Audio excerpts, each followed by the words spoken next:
So guys, I just want to do a quick video to talk about what comes with the Vive when you get out of the box, although I can't show you everything as we've got some of it set up and some of the bits we've changed, but I'll go through those. I'll do a quick run through of all the single items and I'll chat through them as well.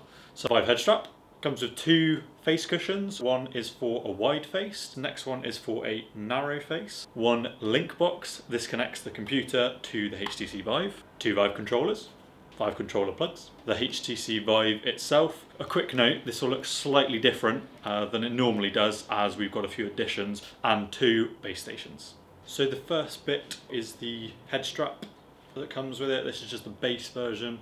We've actually replaced this with the Deluxe Audio Strap. This is just a bit more cumbersome and annoying to adjust because it's just all Velcro, so you undo it, put it on again and then just adjust it until it fits nicely. It's okay comfortable wise as well. It's a bit like stretchy, but there's definitely better alternatives that I'll show you in a second. The next items are the foam face mask things. So as I said before, you've got the wide and the narrow. Basically means how big your face is, whichever one's more comfortable. Apparently my face is quite big, so the wide one fits better and is a bit more comfortable. They are foam, so just got to be careful of hygiene in that you'll get sweaty when using it, so you'll just need to wash that probably quite often, especially depending on how many people are going to be using it, because you probably don't want their sweat rubbed all over your face. It can get slightly irritable over long use. Again, we've actually replaced ours with some nice memory foam ones, but otherwise it's quite easy to clip in. It's just got a little plastic bit here. You just slot that in and then it attaches fairly easily to the inside of the Vive. So this is what we've actually got to replace the foam pads that you put around your face. This is memory foam. Nice. It's a lot more comfy and it also allows you to get much closer to the lenses. I found it actually improves the focus I get in the HTC Vive just because your face can get that much closer to the lenses.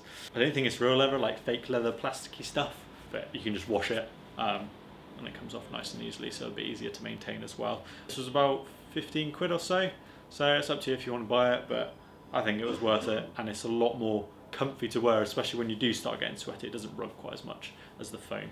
So this is the link box. One end connects to the PC, so your PC comes in there, and then you plug this out and this goes into the HTC Vive. Can't show you all the cables that go in because they're all plugged into the PC, and this end we've got a wireless setup and that is all through the ceiling, and it was a pain in the ass to put there, so yeah, unfortunately I can't get that out.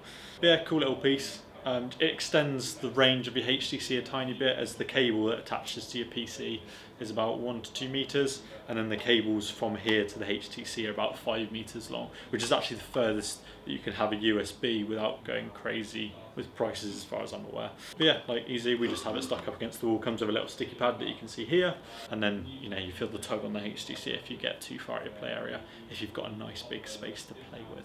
These are the controllers. Come with little wrist straps, so if you fling it somewhere it doesn't come flying off your wrist.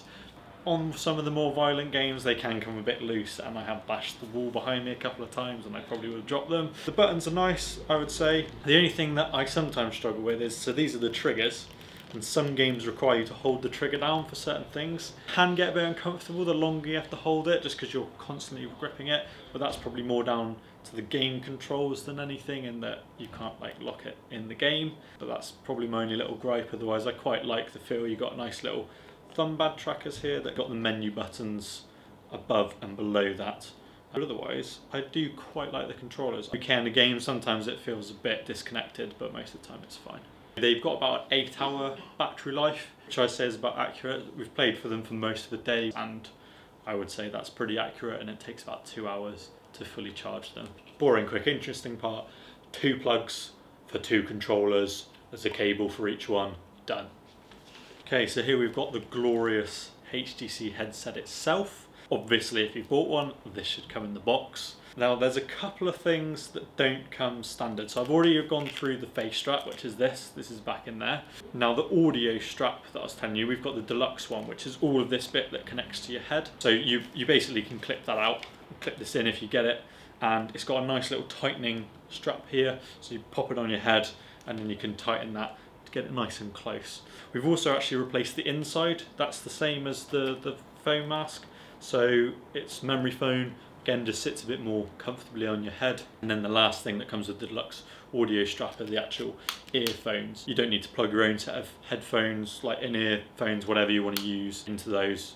They just click on and then you click them into your ear and they slide up and down depending on where they fit on your ear. And they're actually quite comfortable, and the audio quality is actually okay. I would say, yeah, there's no real downsides unless you're like a proper audio fiend. I would say they're absolutely fine. Two extra bits that most people won't have on these. This is the TPCast Wireless Adapter.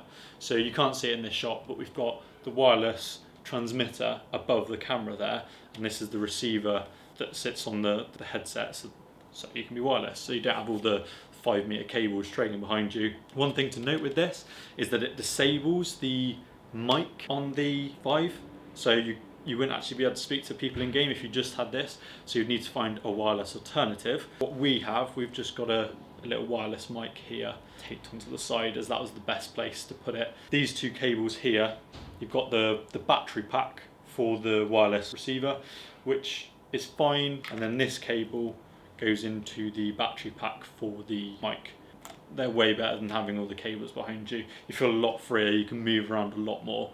Other two things I can think to mention is you've got a little IPD adjuster, which is basically to do with how far apart your eyes are on your face or how close together they are, and it just changes the focus point on the lenses. So you just need to measure the distance between your pupils, find out what that is. It comes with the guide in the box, and then you just adjust that until it focuses. Again, the distance is only a rough guide. And then the last thing, which is actually I think quite good, is that this can accommodate for people with glasses.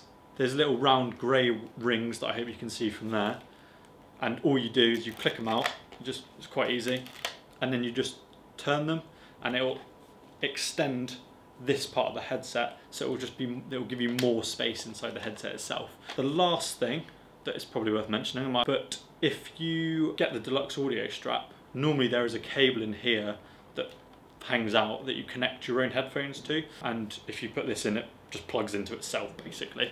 It's quite easy to do, you just need to pop open this bit. It's really straightforward. You can open it up like that, and then sometimes it's a bit tricky to get back on, but if you line it up, you should be able to click it back in there like I did there, and you can just faff around in there, but all the cables fit nicely in there. And that's pretty much it for the headset itself. So the last thing to mention, I can't quite show you my hands as they're all attached to the walls, the actual base stations themselves. So as for setting them up, they can go up on anything. So they do come with wall fixings, which we've just done in here. Now you can just put them up on poles. It really depends on your own space. They would probably be okay on like a bookshelf or some sort of shelf you have in the room. You might find challenging is the angle that they put it at, because we've got them like angled down, which is obviously quite difficult to do if they're on a shelf because they'll just be sat flat. The recommended distance for them to be apart is about 5 meters, but I've seen people have them up to about 8 meters apart. I don't know if they had any tracking problems, but you can push it a bit further. I would say I was about 5.5 meters, and generally I was fine. There's probably a few spots in the room where the tracking's a bit dodgy, but mostly it's okay. There is an actual bit you can do in Steam VR, so when you set it up, it will ask you to set up chaperone boundaries and all that sort of stuff. But as for plugging them in, it's fairly straightforward. You know, they've just got a plug each. The cable can be a bit short, again, depends on your setup, so you might find that a bit tricky. And if you are struggling with the syncing between them, it does come with a sync cable. That's probably all about the base station. If you've got any questions, stick them in the comments and we'll try and help you out.